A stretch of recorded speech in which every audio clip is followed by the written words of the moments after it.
You can use manual resistance. You can use a partner to provide the resistance here. And we're not going to go into this in detail, but manual resistance is a tremendous way of training.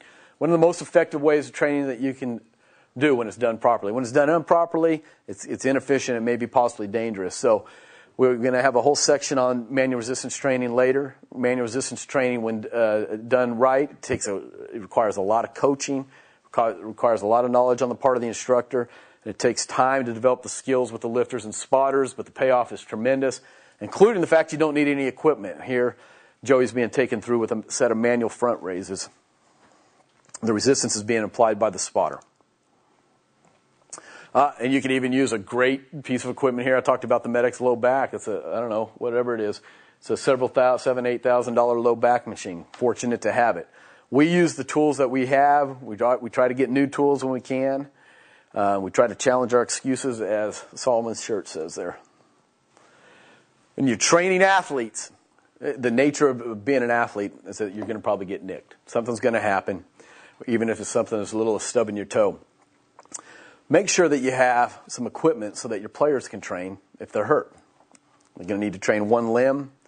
They're going to need to train with no hands at times. They're going to need to be able to train above the knee at times. If I had an equipment bias that said, hey, I only like barbells, what happens if a kid jams his thumb? We can't do anything, really. It's hard to do any upper body exercises. It's hard to even squat. So set up your room in such a way in which you realize that you're training athletes. You're training people who, strength training is not their sport. Strength training is the supplement to their sport.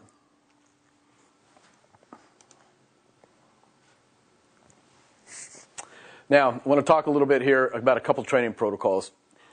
First one is called pre-exhaust. Pre-exhaust is a powerful training tool that we use about 30 to 40% in our routines. And what it involves eliminating the weak link, typically of the arms in the upper body. So, as an example, let's say Mark is on a chest press or a bench press, and he's doing as many reps as he possibly can. He goes to a point where he literally can't move the weight anymore.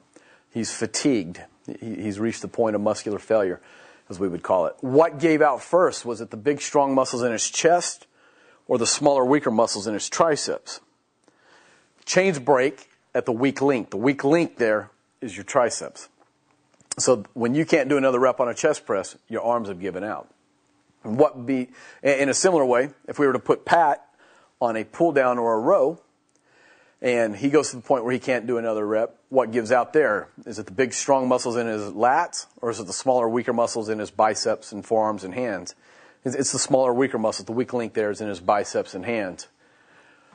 What would be nice would be as if somehow we can momentarily make the muscles in our arms stronger than the muscles in our torso.